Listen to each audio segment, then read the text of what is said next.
Y'all, I didn't see any of that coming. Like, not a hair. I didn't see any of that coming. Wow.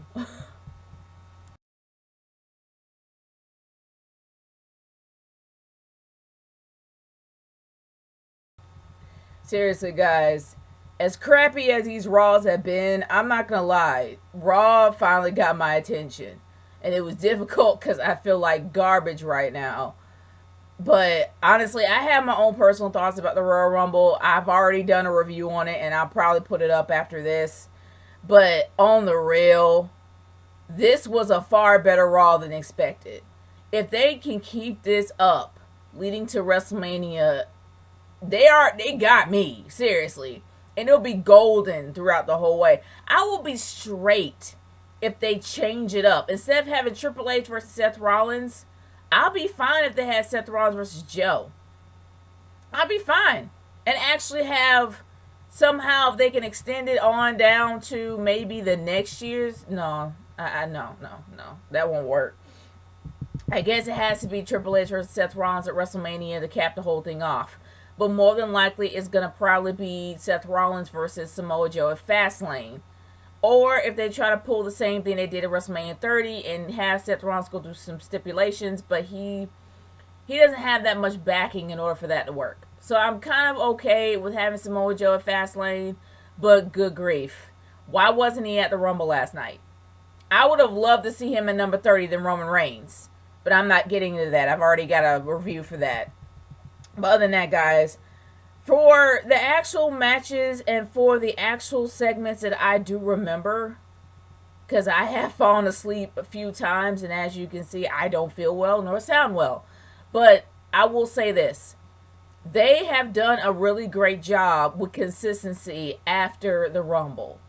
They did an amazing job keeping the interest of people, especially with Kevin Owens after he came out of that crazy match that he was in with Roman Reigns. And also how the consistency remained with Braun Strowman. And I'm not gonna lie, I've been throwing some serious shade and some hate on Braun Strowman. But the fact of the matter is, it actually gave him something that was useful. He wasn't like, oh, I'm a big guy, I must beat you down. He honestly had a legit complaint. He was like, hey, you told me that I would have like a championship match. And the fact that he reminded Kevin Owens of that, as well as Chris Jericho right there, that was fairly useful. I'm a sucker for consistency. And that was the one thing that Raw has always lacked, is consistency. But they've done an amazing job keeping that up for WrestleMania 33. And yeah, WrestleMania 33, let's be honest, it's practically going to be the new 27. I'm still sticking to that so far. But they did an amazing job keeping up the consistency throughout every single segment and throughout every promo. And I have to tip my imaginary hat off to them for that. Because that was the best move they could ever make. Because that has always been the problem with them. They have not been consistent. The segment that I actually did find pretty much not so much the most clever, but I never thought they would actually go there, was the Stephanie McMahon face-to-face segment. Stephanie McMahon, Seth Rollins face-to-face segment. Not only did I was shocked that Seth Rollins actually went there about how Steph looked at him. Seth Rollins went there about going to her house and literally knocking on her door and having one of her kids answer. That's a move that I did not think Seth would ever go down. That's a route that I would not ever think that Seth would even imagine going down. And the fact that he said that got my attention. It woke me up quick. And not only that, Stephanie looked legit creeped out. Finally, Steph has some kind of emotion here. She's always coming off like a hard queen, literally being in the face of everybody, belittling them and bringing them down.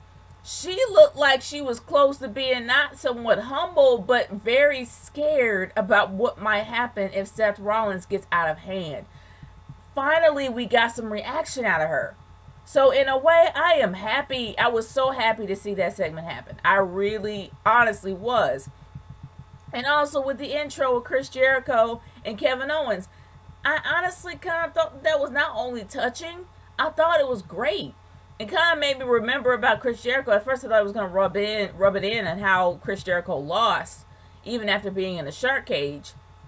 But Chris Jericho actually talked about how many hours that he was actually in the Royal Rumble match for his entire career. And I'm like, dang, I didn't really count that much. But you know, Royal Rumble is usually about numbers. Not this time. But I'm not getting into that. I will say it was some sort of education for me, because I didn't really know that Chris Jericho was in it that long. I know he's been in many Rumbles, but not really that long. But then I'm thinking, did Rey Mysterio beat him by 1 hour? But I don't know. I digress. That was a pretty interesting segment with Chris Jericho and Kevin Owens, and also shows how strong their friendship is. But at first, I was kind of shocked that I did not see Taker, because it was a given that Roman Reigns eliminated The Undertaker in the Royal Rumble match. And I know there was supposed to be some kind of feud between Strowman and Reigns, but honestly, I think that's practically squashed now. It's going to pretty much be Roman and Taker. I would have loved to see Taker appear in the ring after he took out Strowman, just to kind of cement the feud between those two. Because the biggest problem that I had with WrestleMania 31 was that Bray Wyatt literally held up that entire feud by himself, and we ended up seeing The Undertaker at WrestleMania with absolutely no build-up, except for the fact that Bray Wyatt was carrying it all on his shoulders. That was the only thing that pissed me off about that. It would have been nice to actually see Taker in the ring and actually start that feud going to lead up to WrestleMania, because we know that's where it's going. But I'm not going to complain too much about this, because I really did enjoy this Raw. This is going to be a pretty short review. I really did enjoy this Raw. I love the consistency between segments and promos. I love the fact that they actually did think more about WrestleMania and build up for WrestleMania. And can we freaking talk about Triple H finally showing up with the most amazing promo of the night? And then with the biggest shocker of them all, having Samoa Joe come out there and beat the ever-loving crap out of Seth Rollins, setting up something for Fastlane. Finally, we got some consistency. So, y'all, I got no beef with this Raw. I think this Raw was great. I think they did an amazing job trying to keep things up, not only with Fastlane for the Raw pay-per-view, but also for WrestleMania. They actually was starting to consider looking at the future, and they're considering looking at WrestleMania and building up a decent card. Because let's be honest, so far it looks like another transition pay-per-view. But I digress with that. My overall thoughts is this. I got absolutely, well, let's put it this way. I don't have as many complaints as I usually have with the Raw. And I'm going to give credit where credit is due. I'm very happy with this Raw. I'm very happy with how consistent it was leading on up from Royal Rumble on moving on to WrestleMania 33. I loved how the promos went from how it was last night and they're thinking further. I love the reaction from Stephanie McMahon. I love finally seeing Triple H, and he had an amazing promo that was germane to what was going to happen at WrestleMania. And I love the fact that we saw Samoa Joe. I would have loved to see him last night, but I'm not getting into that. I just know right now that I absolutely love the fact that this is going to be setting up to be not only a good Fastlane, but it's also setting up to be a practically decent, I don't want to go and say amazing WrestleMania. I'm not going to go there yet. They did a good job tonight, but I don't want to throw all my eggs in one basket. But I am going to say that they did an amazing job tonight, great with consistency, great for looking towards the future, amazing promos, as well as amazing segments. The matches, of course, were okay, especially leading off from last night, and also the fact that the matches themselves were consistent on what happened to last night. The only beef that I have is with Anderson and Gallows keep calling them nerds like it's something straight out of the 80s. Like, the word nerd is not an insult anymore. There are more people trying to be nerds than people that are insulted by being a nerd. I mean, come on, I am a nerd, and people actually want to be nerds who you may not think are nerds. But other than that, being a nerd is not an insult. Being a nerd is actually cool now. But I'm just saying. Other than that, guys, my thoughts is I love this Raw. I don't have a lot of beef about it, and I love the fact that they're looking towards the future and being consistent about it, because that's key in my opinion. Consistency definitely is key leading on up to WrestleMania. But those are my thoughts. What are yours? Leave in the comments below and let me know how you feel about this Raw.